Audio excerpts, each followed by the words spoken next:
آج کل ایک کرنٹ ایشو ہے، میں اس کے اوپر تھوڑی گفتگو کر لوں۔ قرآن و سنت کی روشنی میں اس سچویشن میں ایک عام مسلمان کا کیا نظریہ ہونا چاہیے، میں اس کے اوپر دو چار باتیں جو امپورٹنٹ ہیں وہ عرض کر دوں، کیونکہ اسلام کی جو ٹرو پکچر ہے وہ اللہ کے فضل سے اسی پلیٹ فارم سے پیش ہو رہی ہے۔ باقی تو سب اپنے اپنے فرقوں کی، اپنے بزرگوں کی، اپنے علماء کی باتیں کرتے ہیں۔ یہ جو مسجد ہے اس کا تعلق دیوبند فرقے سے ہے، اس لیے آپ دیکھ رہے ہوں گے کہ صرف علماء دیوبند کے بڑے جارحانہ قسم کے بیانات آ رہے ہیں، دھمکی امیز۔ یہی بیان اگر کسی پولیٹیکل لیڈر کی طرف سے ہوتا تو ابھی تک سپریم کورٹ نے توہین عدالت لگا دینی تھی، لیکن ان کو بھی پتہ ہے کہ یہ لوگ جو ہیں وہ پاکستان کی سپر پاور ہیں، یا آرمی ہے اور یا مولوی ہیں، تو اس کی طرف سے کوئی اس قسم کا ڈیسیژن توہین عدالت والا ابھی سپریم کورٹ کی طرف سے نہیں آیا۔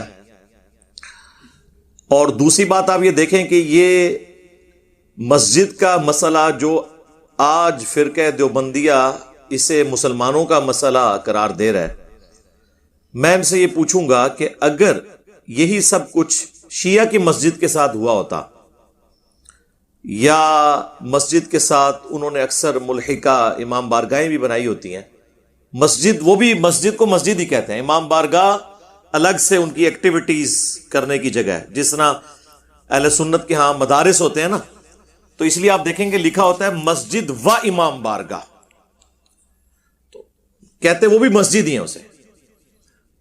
اس کے ساتھ اس قسم کی ایکٹیویٹی ہوتی تو کیا ان فرقہ والے علماء کا کوئی بیان سامنے آتا؟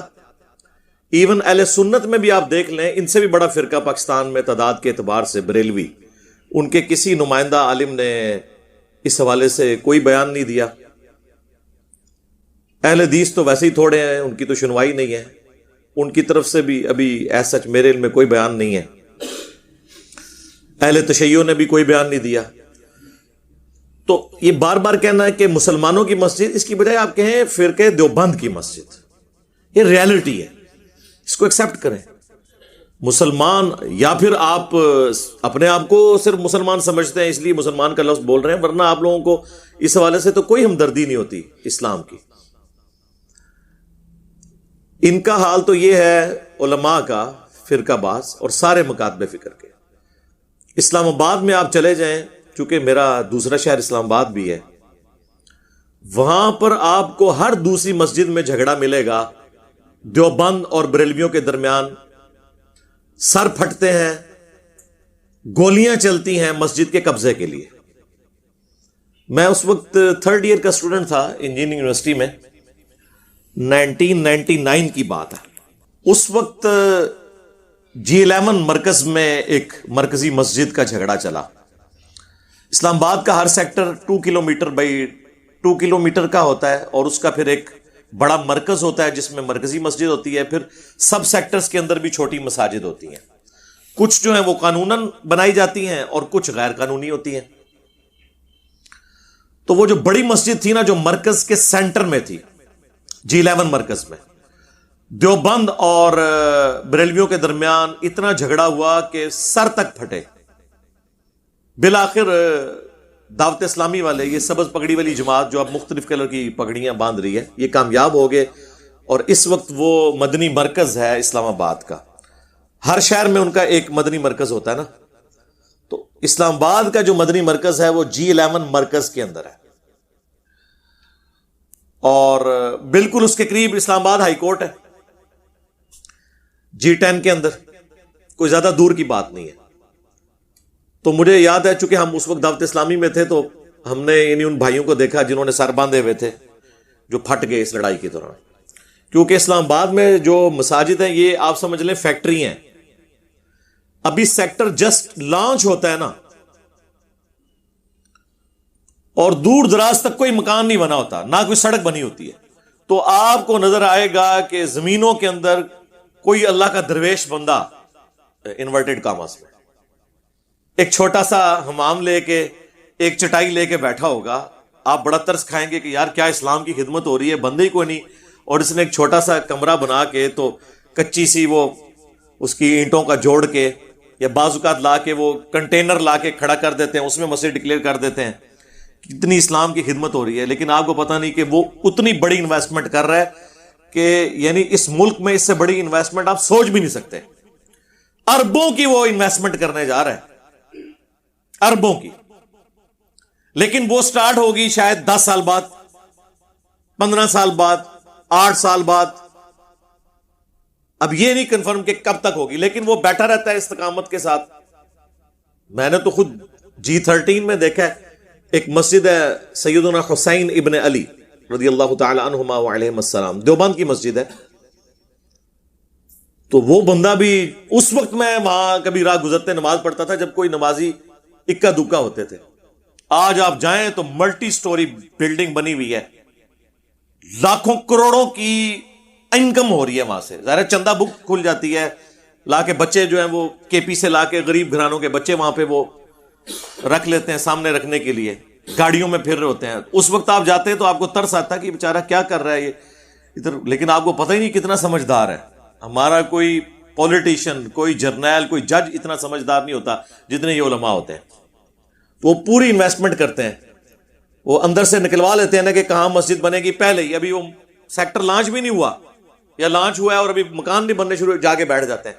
پھر کوئی اگر زیادہ تگڑا ہے تو لڑائیاں شروع ہو جاتی ہیں. تو یہ وہاں پہ تماشا لگا رہتا ہے. ہمیں تو یوزل پتہ ہے. یہ میں آپ لوگوں کو اس لیے بتاتا ہوں کہ میں نے دونوں گھر دیکھے ہوئے ہیں, علماء کا کلچر بھی آبزرو کیا ہوا ہے اور یونیورسٹیز کا بھی.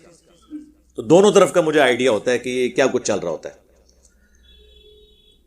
یہ لوگ آپس میں ایک دوسرے کے فرقے کی مسجد کا احترام بھی نہیں کرتے, چھینتے ہیں ان سے. میں تو کہتا ہوں اس سے بھی بڑھ کر ہمیں دوسرے جو ریلیجنز ہیں ان کی عبادت گاہوں کا بھی احترام کرنا چاہیے. اور اللہ تعالیٰ نے ہمیں یہ چیز سکھائی ہے.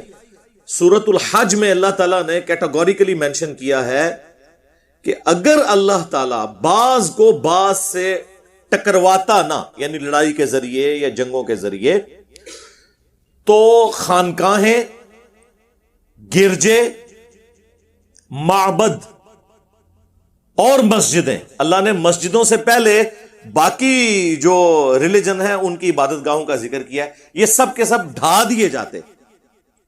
یعنی یہ جہاد اور قتال کی برکت ہے, یعنی وہ قتال نہیں جو زیادتی والا ہو, جو واقعی جینون ہو ظلم کے خاتمے کے لیے, کہ دنیا میں خانقاہیں آباد ہیں, گرجے آباد ہیں, معبد آباد ہیں, یعنی عبادت کرنے کی جگہ, اور مساجد جہاں پہ اللہ کا ذکر کثرت کے ساتھ کیا جاتا ہے. یہ سورۃ الحج کی آیت نمبر 40 آپ پڑھ کے دیکھ سکتے ہیں. تو کسی بھی ریلیجن کی عبادت گاہ ہو اس کا احترام ہے, اور پھر مسلمانوں کے لیے تو آپس میں ایک دوسرے کی مساجد کا احترام ہونا چاہیے.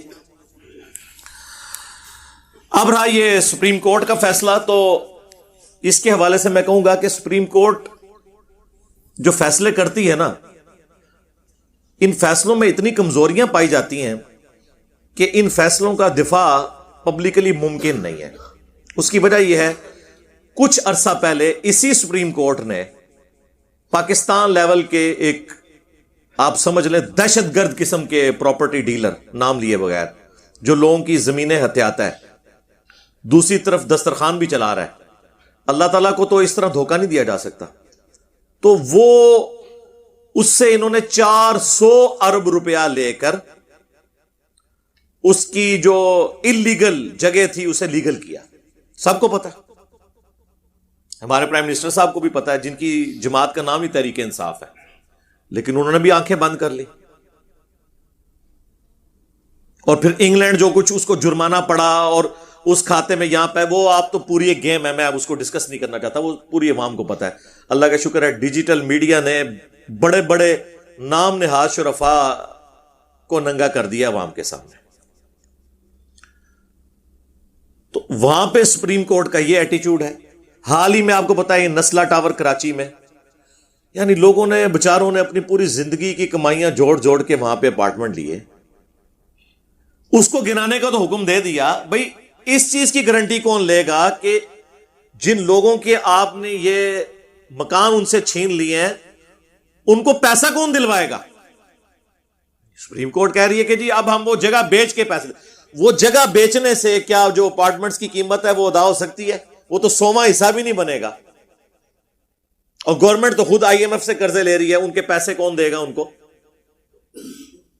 اور یہی سپریم کورٹ کچھ عرصہ پہلے اسلام آباد میں ایک بہت بڑی بلڈنگ جہاں پہ ججز کے اپارٹمنٹس تھے، جرنیلوں کے تھے، پولیٹیشنز کے تھے، اسے لیگلائز کر دیا انہوں نے. ان کا 300 کنال کا گھر بنی گالا کے اندر اسے لیگل کر دیا اور غریبوں کی جھونپڑیاں گرا دی. اس کے بعد اگر سپریم کورٹ یہ کہے کہ جی ہمارے فیصلوں کا احترام ہونا چاہیے، آپ کی حرکتیں ایسی ہیں کہ آپ کا احترام ہو. شرعی مسئلہ یہ ہے کہ قبضے کی جگہ پر مسجد نہیں بنائی جا سکتی، اور یہ کوئی بھی عالم دین آپ کو یہ نہیں کہے گا کہ آپ قبضے کی جگہ کے اوپر مسجد بنائیں. لیکن بن چکی ہے تو اب جس طرح آپ بڑے بڑے ٹائکونز کو لیگلائز کر دیتے ہیں ان کی پراپرٹیز کو، تو ٹھیک ہے، اس مسجد کا بھی جو آپ سمجھتے ہیں معاوضہ بنتا ہے اس جگہ کا وہ لے کے لیگلائز کر دیں. اب یہ نہیں ہو سکتا کہ آپ 2 قوانین رکھنا شروع کر دیں، عام لوگوں کے لیے اور قانون ہو اور بڑوں کے لیے اور قانون ہو. باقی یہ میں بھی اس کو کنڈیم کرتا ہوں کہ قبضے کی جگہ پہ بالکل مسجد نہیں ہونی چاہیے. اسلام آباد میں اس وقت آلموسٹ 250 کے قریب مساجد ایسی ہیں جو اللیگل ہیں. لاہور میں 1000 کے قریب ہیں، کراچی میں 5000 کے قریب ہیں. یعنی یہ محتاط میں آپ کو فگرز بتا رہا ہوں، اس سے زیادہ ہی ہوں گی. تو نہیں ہونی چاہیے. البتہ رہ گیا مسئلہ نماز کا، تو نماز تو ہو جائے گی، لیکن ڈسکریج کرنا چاہیے ایسی مساجد میں نماز پڑھنے کو کہ جو اللہ تعالی کی نافرمانی کرنے کے بعد بنائی گئی ہے. لیکن اگر کوئی وہاں پہ نماز پڑھتا ہے نا، نماز ہو جائے گی. نماز تو اگر کوئی گرجے میں بھی جا کے پڑھے اور سامنے کوئی بت نہ ہو تو وہاں پہ بھی ہو جائے گی. صحیح بخاری اور صحیح مسلم دونوں میں حدیث موجود ہے.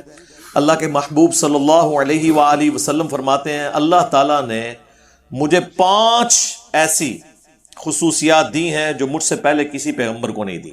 نمبر 1، پوری زمین میرے لیے سجدہ گاہ اللہ نے بنا دی ہے. میرا امتی جہاں چاہے نماز ادا کر سکتا ہے. اگلی امتوں میں صرف مسجد میں نماز ہو سکتی تھی یا سجدہ گاہ جو معبد بنے ہوئے ہوتے تھے. دوسرا، اللہ تعالیٰ نے مال غنیمت میرے لیے حلال کر دیا. اگلی امتوں کے لیے مال غنیمت حلال نہیں ہوتا تھا بلکہ اوپن میدان میں رکھتے تھے. اور قرآن میں بھی سورہ آل عمران میں اس کا ذکر اشارتاً موجود ہے. آسمان سے ایک بجلی آگ آتی تھی، اسے جلا دیتی تھی. نمبر 3، 1 مہینے کی مسافت سے اللہ تعالیٰ نے میرا روب ڈال دیا ہے کافروں کے اوپر. نمبر 4، اگلے انبیاء کو اللہ تعالیٰ نے کسی خاص قبیلے یا قوم میں پیغمبر بنا کے بھیجا، اور مجھے اللہ تعالیٰ نے پوری انسانیت کے لیے پیغمبر بنا کے بھیجا. وما ارسلناک الا کافۃ للناس بشیرا ونذیرا. اے محبوب صلی اللہ علیہ وآلہ وسلم، ہم نے آپ کو نہیں بھیجا مگر پوری انسانیت کے لیے خوشخبری دینے والا اور ڈر سنانے والا. وما ارسلناک الا رحمۃ للعالمین. اور اے محبوب صلی اللہ علیہ وآلہ وسلم، ہم نے آپ کو نہیں بھیجا مگر رحمت بنا کر تمام جہان والوں کے لیے.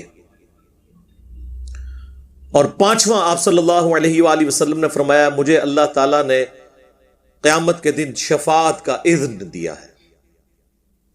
اور صحیح مسلم میں جو حدیث ہے اس میں ایک 6ٹھی خصوصیت بھی آئی ہے، اور وہ یہ ہے کہ مجھ پہ ختم نبوت فرمائی ہے. اور اس میں الفاظ ہیں خوتیمہ. وہ اکثر جو قادیانی ہے نا وہ دھوکہ دیتے ہیں، نہیں، قرآن میں آیا خاتم. خاتم ہوتا تو ہم مسلمانوں والا مطلب مانتے، تو خاتم کا لفظ صحیح مسلم کے اندر موجود ہے. خاتم سے بھی ان کا مسئلہ حل نہیں ہوتا. اس میں میری کئی ایک ویڈیوز ہیں. ایک ویڈیو ضرور ریکمینڈ کیا کریں سب کو، قادیانیوں کو دعوت اصلاح، جس کو سن کر الحمدللہ کئی لوگوں نے اسلام قبول کیا اللہ کے فضل سے. تو یہ 5 خصوصیات یا 6 خصوصیات، ان میں سے پہلی یہ ہے کہ پوری زمین میرے لیے سجدہ گاہ بنا دی گئی. تو اس کے تحت نماز ہو جائے گی، نماز کا کوئی ایشو نہیں ہے. لیکن قبضے والی مسجد کو ڈسکریج کرنا چاہیے کہ وہاں پہ عام لوگ نہ جائیں تاکہ اس چیز کو پروموشن نہ ملے. جس طرح صحیح مسلم میں حدیث ہے، نبی صلی اللہ علیہ وآلہ وسلم کے سامنے خودکشی والے کا جنازہ لایا گیا. آپ نے کہا کہ میں نہیں پڑھتا. لیکن صحابہ کو آپ نے منع نہیں کیا، ظاہر ہے مسلمان تو تھا کلمہ گو۔ بخاری اور مسلم دونوں میں حدیث ہے کہ مقروض کا جب جنازہ لایا جاتا تو نبی صلی اللہ علیہ وآلہ وسلم پڑھنے سے انکار کرتے تھے، اور جب اللہ نے آپ کو وسعت دے دی تو پھر آپ قرآن کی آیت پڑھتے، النبی اولا بالمؤمنین من انفسہم وازواجہ امہاتہم، نبی مومنین کی جانوں پر ان سے بڑھ کر حق رکھتے ہیں اور نبی کی بیویاں امت کی مائیں ہیں۔ یہ آیت پڑھ کے، حالانکہ اس آیت کا مطلب تو یہ تھا کہ امت نے اپنے نبی کے لیے تن من دھن لوٹانا ہے، لیکن ہمارا پیر وہ ہے کہ جو یہ آیت پڑھ کے کہتا تھا کہ میری امت کا مجھ پہ حق ہے کہ میں روحانی باپ ہوں، چونکہ میری بیویاں امت کی مائیں ہیں، لہٰذا اس بچے کا قرضہ میں اتاروں گا۔ مال غنیمت میں جب اللہ نے وسعت دی غزوہ خیبر کے بعد تو حضور مقروض کا خود قرضہ اتار کر پھر اس کا جنازہ پڑھایا کرتے تھے۔ صحیح مسلم میں تو یہاں تک ہے کہ شہید کا ہر گناہ معاف ہو جائے گا، قرض نہیں معاف ہوگا۔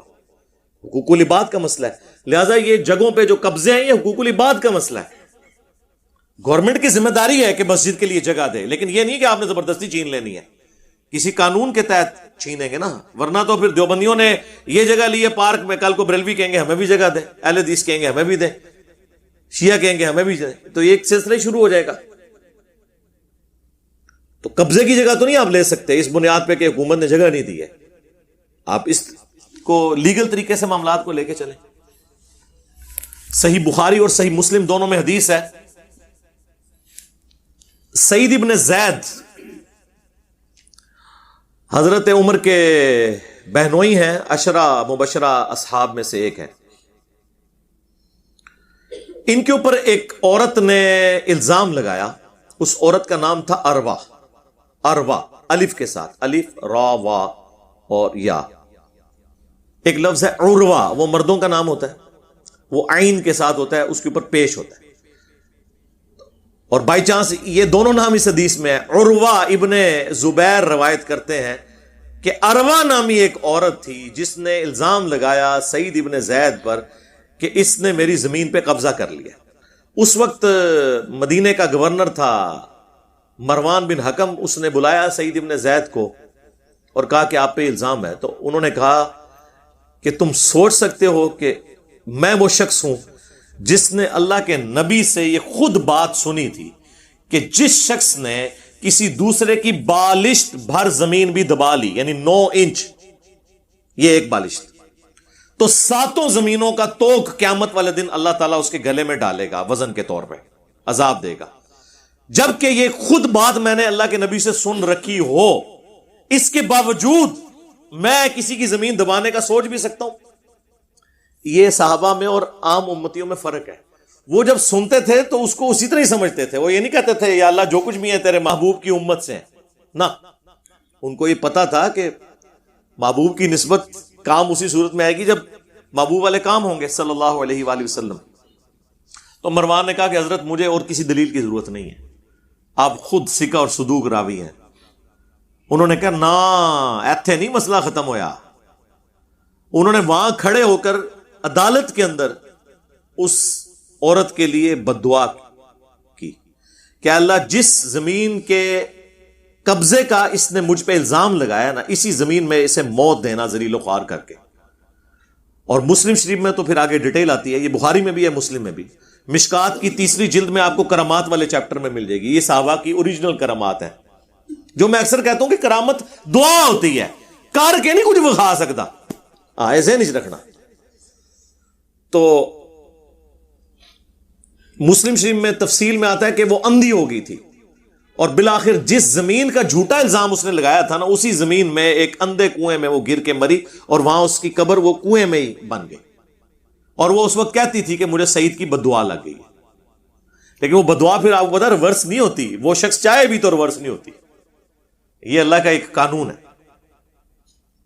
تو یہاں پہ پورے پلاٹ پراپرٹی ڈیلرز نے ہڑپ کیے ہوئے ہیں، ہاؤسنگ سوسائٹیز نے گن پوائنٹ کے اوپر، تو ایک بالشت ایک بندے کی زمین دبائی جائے، یہ جو پبلک پارک ہے تو ساری پبلک سے معافی کروانی پڑے گی، ایک بندے کی نہیں ہوتی، یہ عوام الناس کی پراپرٹی ہے، تو یہ تو 7 ملٹیپلائیڈ بائی جتنی آبادی ہے نا اس علاقے کی، اتنی زمینوں کا لوڈ اس کے اوپر ڈلنا ہے جس نے یہ حرکت کی ہے۔ اور سپریم کورٹ سے میں کہوں گا کہ ساتھ ہی ساتھ ان اداروں پر بھی کوئی سزا قائم کریں جنہوں نے یہ بننے دیا. وہ ایک دن میں تو نہیں بنی، چندے اکٹھے کر کر کے بنائی ہے انہوں نے. جب بن رہی تھی اس وقت ہمارے یہ ریاستی ادارے اور جو متعلقہ محکمے تھے وہ کدھر مرے پڑے ہوئے تھے، ان کو کون سزا دے گا؟ بس ساروں نے آنکھیں بند کی ہوئی تھی. اور وہ صرف ادھر یہ مسئلہ نہیں ہے، ادھر ہماری جو فورسز ہیں انہوں نے شادی حال بھی بنائے ہوئے ہیں، وہ بھی سپریم کورٹ نے کہا وہ بھی گرائے جائیں. ساروں نے ہی اپنا اپنا حصہ ڈالا ہوا ہے. ظاہر ہے جی عوام جس طرح کی، اب ہمارے ریاستی اداروں کے لوگ بھی تو اسی عوام کا حصہ ہے نا، وہ کوئی خلائی مخلوق تو نہیں ہے، ادھر سے ہی آئے ہوئے ہیں. تو ان میں بھی وہی خرابیاں پائی جاتی ہیں جو ان میں عوام الناس کے اندر ہے. لیکن یہ آخرت میں جائیں گے تو پتہ چل جائے گا. صحیح بخاری میں حدیث ہے، اللہ کے محبوب صلی اللہ علیہ وآلہ وسلم نے فرمایا، جس نے دنیا میں کسی کے ساتھ کوئی ایسا لین دین کرنا ہے، کسی کا حق دبایا ہوا ہے، تو دنیا میں معافی تلافی کر لو، کیونکہ آخرت کے دن درہم اور دینار نہیں ہوں گے. تمہیں اپنی نیکیاں دے کر جان چھڑانی ہوگی، اور اگر نیکیاں ختم ہو گئیں تو دوسروں کے گناہوں کا وبال اٹھانا ہوگا. یہ صحیح بخاری کی حدیث ہے، اور اس کی تفصیل آئی ہے صحیح مسلم میں، بڑی مشہور حدیث. نبی علیہ السلام نے صحابہ سے پوچھا، جانتے ہو مفلس کون ہے؟ صحابہ نے کہا، یا رسول اللہ ہم تو اسی کو مفلس سمجھتے ہیں جس کے پاس دنیا کا مال متاع نہ ہو. آپ صلی اللہ علیہ وآلہ وسلم نے فرمایا، میری امت کا مفلس وہ ہے جو قیامت والے دن نماز، روزہ، زکوٰۃ، ساری بڑی بڑی نیکیاں، ایک ایک نیکیاں آپ نے گنوائی، ڈھیروں ڈھیر پہاڑوں کے برابر لے کر آیا، لیکن اس حال میں آیا کہ دنیا میں کسی کو گالی دی، کسی کا خون بہایا، کسی کو مارا پیٹا، کسی کا مال ہڑپ کر لیا، چاہے وہ زمین کی شکل میں کیا یا سونا چاندی کی شکل میں یا کرنسی کی شکل میں. یہ سارے حقوق العباد والے ایشوز حضور نے گنوا کے کہا وہ سب کے سب لوگ آ جائیں گے اللہ کی بارگاہ میں اور کہیں گے، یا اللہ آج تو ہمیں انصاف چاہیے. اللہ تعالیٰ فرمائے گا کہ آج تو درہم اور دینار نہیں ہے، اس طرح کرو، اس کی نیکیاں لینی شروع کر دو. وہ پہاڑوں جتنی نیکیاں ختم ہو جائیں گی. ابھی بھی کچھ لوگ باقی ہوں گے جن کا اس نے بدلہ دینا ہوگا. وہ کہیں گے یا اللہ ہم کیا کریں؟ تو اللہ تعالیٰ فرمائے گا اس کی نیکیاں تو ہوگی ختم، اب اس طرح کرو کہ ریورس ایکشن سٹارٹ، تمہارے گناہ اس کے نامہ اعمال میں ڈالے جائیں گے اور وہ اوندا منہ کر کے پھر جہنم میں پھینک دیا جائے گا. میں غامدی صاحب کو سن رہا تھا، بڑی اچھی انہوں نے بات کی. انہوں نے کہا یہاں پہ لوگ سمجھتے ہیں کہ ہم اپنے رشتہ داروں کا مال دبا لیں گے. سورۃ النساء میں ہے نا، جو یتیموں کا مال ہڑپ کرتا ہے وہ اپنے پیٹ میں دوزخ کی آگ بھر رہے ہیں. وہ لوگ دنیا میں یہ آگ ڈورمنٹ پوزیشن میں ہے، آخرت میں ایکٹیو ہو جائے گی. دنیا میں آپ زبان پہ کوئلہ رکھیں زبان جل جاتی ہے، لیکن حرام کا مال رکھیں تو کبھی نہیں ہوا کہ آپ کو تھوکنا پڑ جائے کہ زبان جل گئی. کیوں؟ مورل لاس دنیا میں ایکٹیو نہیں ہے، وہ آخرت میں ایکٹیو ہوں گے. وہ پیٹ میں وہی جہنم کی آگ بن جائیں گے جو دنیا میں پیٹ کو نہیں جلاتے. بعض کو دنیا میں بھی سزا مل جاتی ہے، جسے نہیں ملی ٹینشن نہ لیں، آخرت کی تو اس سے بھی زیادہ سخت ہے، بہت سخت معاملہ ہونے والا ہے. تو اسے اوندا منہ کر کے جہنم میں پھینک دیا جائے گا. نبی صلی اللہ علیہ وآلہ وسلم نے فرمایا. تو یعنی وہ جو ادھر لوگ بڑا اسے ہلکا سمجھ رہے ہوتے ہیں نا کہ خیر ہے، کیا ہو گیا، کوئی مسئلہ نہیں ہے، بڑا حرام کھایا. تو غامدی صاحب نے جب ان سے یہ بات ہوئی نا تو انہوں نے کہا لوگ سمجھتے کہ ہم یتیموں کا مال کھا کر تو تہجد کے اگر پہلے 2 نفل پڑھتے تھے تو 4 شروع کر دیں گے، یہ 4 والا 6 شروع کر دے گا اور میرا وہ معاف ہو جائے. تو ایسے نہیں ہونا. ظاہر ہے حقوق العباد تو بندوں نے ہی معاف کرنے، اللہ نے تو معاف ہی نہیں کرنے جب تک بندے معاف نہیں کریں گے. تو یہ کسی کے دماغ میں اگر ہے تو نکال دے. صحیح مسلم میں یہاں تک حدیث ہے کہ قیامت والے دن اگر دنیا میں کسی سینگ والی بکری نے بغیر سینگ والی بکری کو مارا ہوگا تو اللہ تعالیٰ دونوں بکریوں کو زندہ کرے گا اور ان کا بھی بدلہ دلوائے گا. سینگ والی کا سینگ غائب، اور جس کا دنیا میں سینگ نہیں تھا اس کو سینگ دیے جائیں گے کہ آج تو بدلہ ہوتا.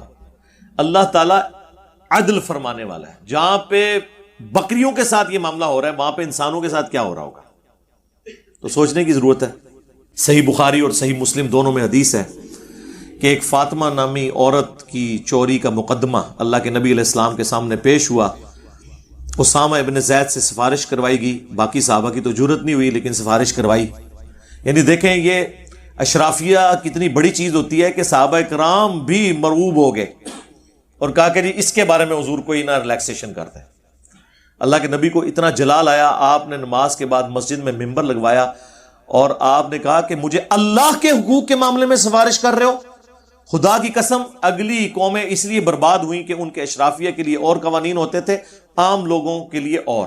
پھر اس کو بھی مزید زور دینے کے لیے آپ اس لیول پہ اترے آئے. میں کہتا ہوں نہیں, یہ تو اللہ کے نبی کا ہی ذکر ہے کہ اللہ کی قسم اگر میری بیٹی فاطمہ بھی چوری کرتی میں اس کے بھی ہاتھ کٹوا دیتا. اندازہ کریں, یعنی اب یہ سمجھانے کے لیے سیدہ فاطمہ جن کے بارے میں بخاری اور مسلم دونوں میں آ رہا ہے کہ وہ جنتی عورتوں کی سردار ہیں,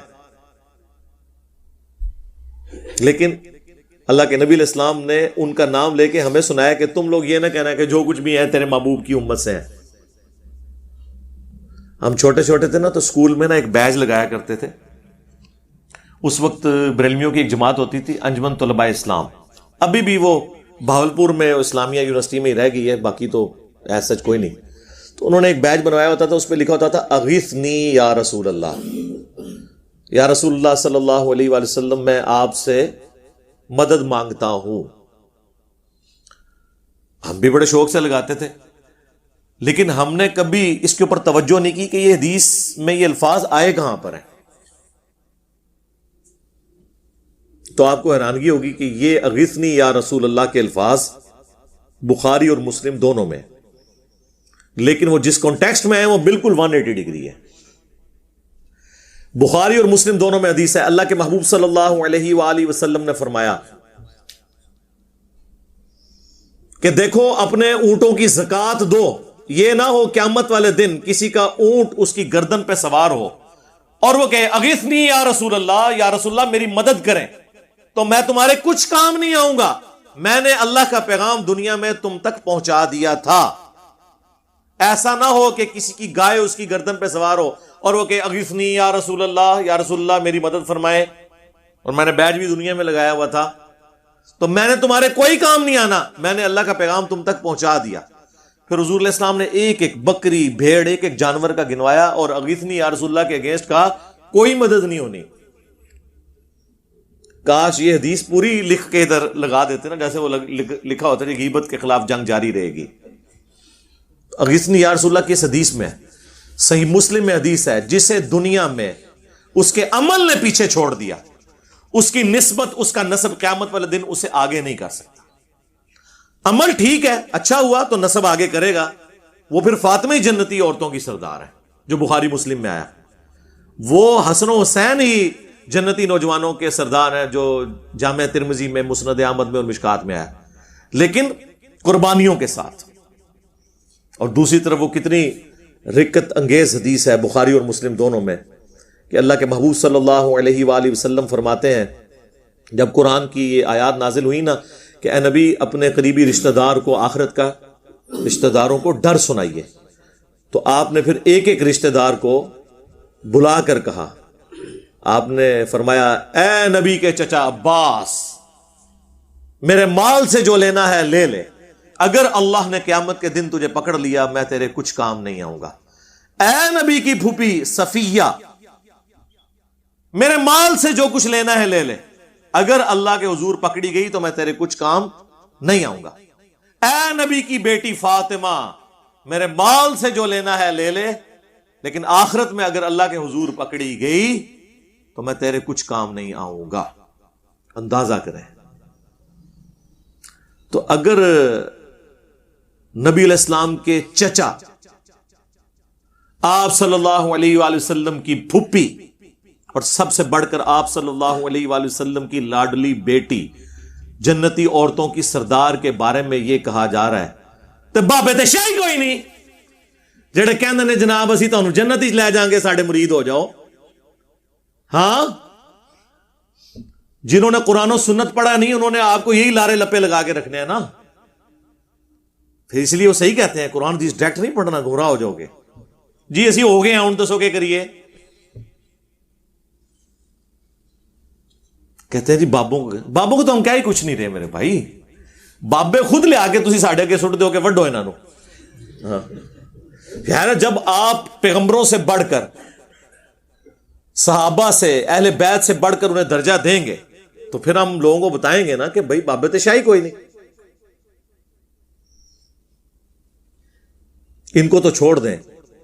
ہمیں سمجھانے کے لیے اس لیول پہ قرآن حکیم میں یہ آیت 3 دفعہ آئی، سورہ الانعام میں، سورہ یونس، سورہ الزمر. قل انی اخاف ان عصیت ربی عذاب یوم عظیم. اے نبی تم فرماؤ کہ مجھے تو خود ڈر ہے اس بات کا کہ اگر میں نے بھی اپنے رب کی نافرمانی کی تو بڑے دن کا عذاب مجھے بھی آ پکڑے گا. یہ ہمیں سمجھانے کے لیے تھا. اللہ کے محبوب صلی اللہ علیہ وآلہ وسلم کی شفاعت حق ہے، اس میں کوئی شک نہیں، لیکن وہ اللہ کے اذن کے ساتھ ہے. اور دوسرا اس کا پہلو یہ ہے کہ اللہ کے نبی نے شکایت بھی کرنی ہے. سورۃ الفرقان کی آیت نمبر 30، وقال الرسول یا ربی ان قوم اتخذوا هذا القرآن مہجورا. اور نبی علیہ السلام قیامت کے دن شکایت کریں گے کہ اے اللہ میری قوم نے، میری امت نے قرآن کو پیٹھ کے پیچھے ڈال دیا تھا. اب جس کی شکایت نبی علیہ السلام کریں گے تو آپ صلی اللہ علیہ وآلہ وسلم کی شفاعت کا پھر وہ کیسے حقدار ہوگا جب شکایت والا معاملہ شروع ہو جائے گا. اور میں اپنی گفتگو کو کنکلوڈ کروں گا سیدنا علی بن ابی طالب کے اس قول پر رضی اللہ تعالیٰ عنہ علیہ السلام، جس سے تلقی بالقبول حاصل ہے، اجماع امت ہے، کہ کوئی بھی معاشرہ بغیر مذہب کے تو چل سکتا ہے لیکن بغیر انصاف کے نہیں چل سکتا. آج یورپ میں، امریکہ میں عوام الناس خوشحالی کی زندگی گزار رہی ہے کیونکہ وہاں پر اشرافیہ کے لیے اور عوام کے لیے ایک قانون ہے، لیکن ہمارے ملک کے اندر ایک قانون نہیں ہے. اگر قانون کی حکمرانی چاہتے ہیں تو ایک قانون کر دیں سب کے لیے، تو انشاءاللہ تعالی پھر اس معاشرے میں آپ عدل و انصاف کی برکات آپ کو نظر آنا شروع کریں. باقی اگر آپ اس طرح سنگل آؤٹ کریں گے کہ اشرافیہ کو آپ 400 ارب روپیہ لے کے چھوڑ دیں گے، اشرافیہ کے گھر، ان کی بلڈنگز، ان کے اپارٹمنٹس آپ لیگلائز کریں گے، مساجد کو آپ کہیں گے گرا دیں، تو پھر ہمارے جیسے منصف مزاج جو سپیکرز ہیں وہ بھی آپ کے ساتھ کھڑے نہیں ہوں گے. ظاہر ہے کہ انصاف تو نہیں ہو رہا نا. انصاف تو یہ ہے کہ سب کے لیے برابر ہو. تو اس مسجد کے لیے بھی ٹھیک ہے. اب جب آپ نے ایک پریسیڈنٹ سیٹ کیا ہے کہ آپ پیسے لے کر لیگل کر دیتے ہیں، بلکہ بڑوں کو تو بغیر پیسے لیے لیگل کر دیتے ہیں، تو کریں پھر آپ لیگل، بجائے کہ ملک کے اندر کوئی ہنگامہ کھڑا ہو. تو اس میں بیک فٹ پہ آنے پہ ہی عافیت ہے. صلو علی محمد و آل محمد، اللہم صلی علی محمد و علی آل محمد و اصحاب محمد اجمعین الی یوم الدین.